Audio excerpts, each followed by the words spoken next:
Isa na namang dating miyembro ng Communist Terrorist Group ang nagbalik loob sa pamahalaan matapos kusang sumuko sa 24th Infantry Battalion sa Ilocos Sur. Kasama ang pagsuko ng isang M16 rifle. Narito ang ulat ni MJ Lopez. Isa na namang dating miyembro ng komunistang teroristang grupo ang nagbalik loob sa pamahalaan matapos sa voluntaryong sumuko sa 24th Infantry Wildcat Battalion sa Ilocos Sur. Kinilala lamang sa alias na Libay ang dating kasapi ng kilusang larangang Guerrilla South Ilocos Sur ng Ilocos Cordillera Regional Committee.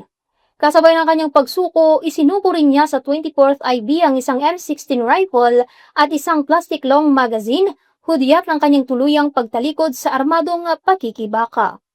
Ayon kay alias Libay, pinili niyang magbalik loob upang mamuhay ng mapayapa at makasama ang kanyang pamilya.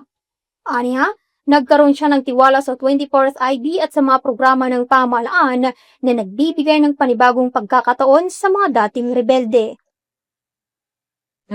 Kumpre kahit kung nga madalasan din nagan po kinin kahit kung nga makadiot kalilat na naubnosay.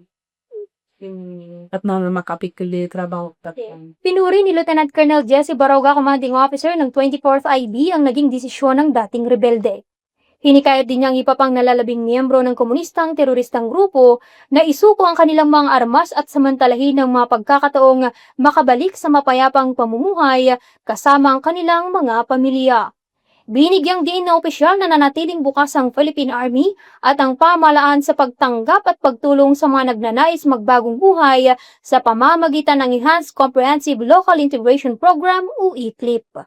Kasalukuyan ng pinoproseso ng 24th Infantry Battalion ng mga kinakailangang dokumento upang matanggap ng surrenderer ang mga benepisyong nakalaan sa ilalim ng Executive Order No. 70 bilang bahagi ng All of the Nation approach sa pagkamit ng pangmatagalang kapayapaan.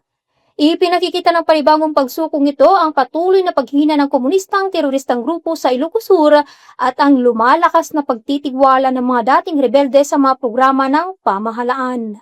Sa pamamagitan ng sama-samang pagkilos ng Philippine Army, mga lokal na pamahalaan at iba pang katuwang na ahensya, patuloy na nabibigyan ng pagkakataon ng mga dating rebelde na makapagsimula ng panibagong buhay at maging bahagi ng mapayapa at maunlad na lipunan. Dito sa Ilocos Sur, ako, si MJ Lopez, ang inyong pamilyang kaugnay para sa matatag na hukbong katihan ng Pilipinas.